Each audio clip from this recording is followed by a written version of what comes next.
feel like I'm losing my mind. Is everybody in the world blind? Please Lord, give me a sign, a sign. I feel like I'm losing my mind. I feel like I'm losing my mind. Is everybody in the world blind? Please Lord, give me a sign, a sign. I feel like Umurnya masih 20 tahun, banyak disorot kala bermain cukup mengesankan pada laga FIFA Matchday yang mempertemukan Indonesia versus Palestina. Walaupun tidak berhasil mencetak gol, ia mampu membuat berbagai peluang di jantung pertahanan Palestina. Masih kepada Rafael Strike, masih Rafael Strike di kotak penalti, Rafael Strike shooting, oh Tuhan! Biodata Rafael Strike telah menjadi perbincangan. Ia adalah pemain sepak bola naturalisasi asal Belanda yang memiliki darah Indonesia. Nama lengkap William Rafael Strike, tempat tanggal lahir Leidschendam, Belanda 27 Maret 2003. Profesi atlet, kewarganegaraan Indonesia. Klub saat ini ADO Den Haag. Kontrak berakhir 30 Juni 2024. Tinggi badan 185 cm. Ayah Birian Strike, Ibu Soraya Norali Sudito. Akun Instagram @RafaelStrike. Sementara itu belum diketahui agama yang dianut oleh Rafael Strike sampai saat ini. Sang ayah. Siapakah sosok ayah Rafael Strike? Ayah Rafael Strike, Brian Strike, merupakan warga negara Belanda.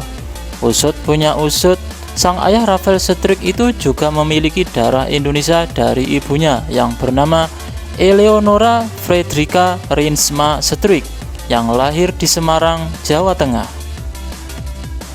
Sang ibu. Siapakah sosok ibu Rafael Strike? Ibu Rafael Strike itu bekerja sebagai Head of Financial Recovery dan Oversight di ABN AMRO Bank NV. ABN AMRO Bank NV sendiri merupakan bank terbesar ketiga di Belanda yang berkantor pusat di Amsterdam dan berdiri sejak 1991.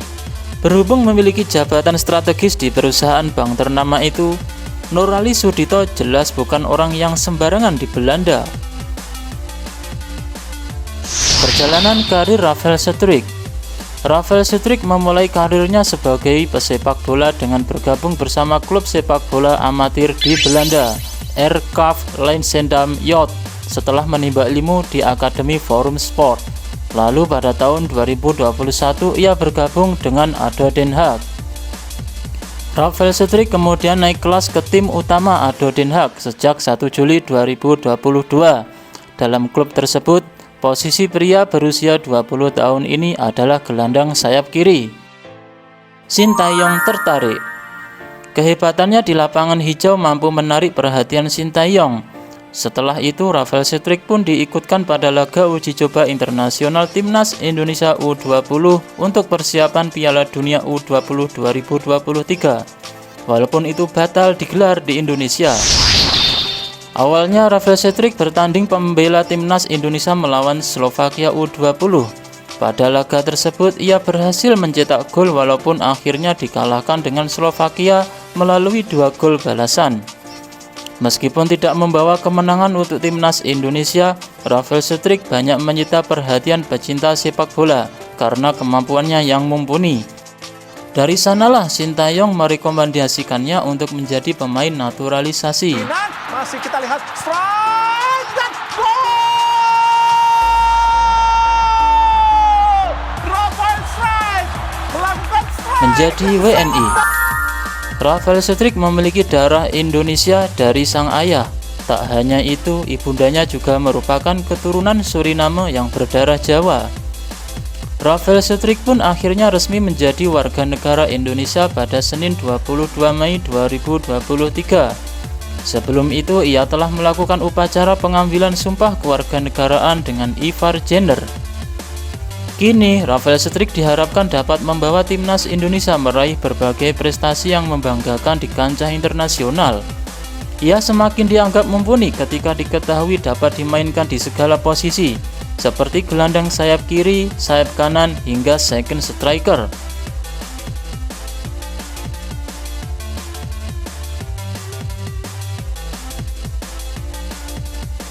Rafael Struijk dan Ivar Jenner menjadi nama pemain keturunan terbaru yang menjadi warga negara Indonesia. Keduanya menjalani sumpah di kantor wilayah Kemenkumham, Jakarta, Senin 22 Mei 2023. Menggunakan setelan jas berwarna hitam dan juga peci hitam, Rafael Struijk dan Ivar Jenner tampak gagah selama proses pengambilan sumpah menjadi WNI tersebut.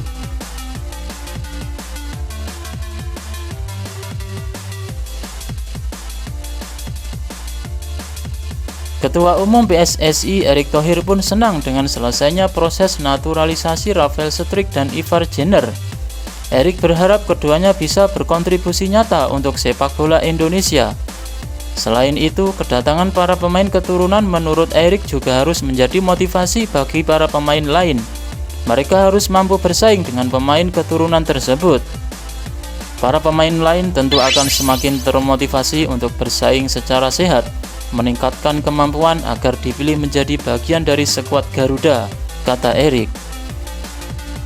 Setelah menjadi tenar karena membela timnas Indonesia, perjalanan Rafael Struijk berubah drastis. Rafael Struijk kini mudah dikenal oleh supporter dan tidak bisa lagi menikmati masa-masa berjalan santai di pusat perbelanjaan. Kami ingin melakukannya di pusat perbelanjaan, tetapi saya tidak bisa berjalan-jalan di sana. Ketika saya tiba di bandara pada awalnya, saya kadang-kadang dikenali oleh orang-orang. Itu berubah setelah saya bermain melawan Argentina. I feel like I'm losing my mind. Is everybody in the world blind? Please Lord give me a sign, a sign. I feel like I'm losing. I look around and feel like everybody is the fakest. I make this every day and I'm impatient, hoping one day I blow up from the basement. Statement, the top is so vacant. I don't hear shit that I think is amazing. Waiting for my day when I'm playing sold out shows for 1,000 faces. Hey. Rafael Struijk juga bercerita mengenai hubungan baiknya dengan pelatih timnas Indonesia, Sintayong. Menurut Rafael Struijk, Sintayong merupakan pribadi yang menyenangkan. Dia adalah pelatih tim U20, U23, dan tim nasional. Dia selalu sibuk, selalu berada di kamp pelatihan. Saya sempat mengikuti pemusatan latihan di Spanyol bersama tim U20 pada November lalu. Sangat cocok. Dia sangat positif terhadap saya, jelas Rafael Struijk.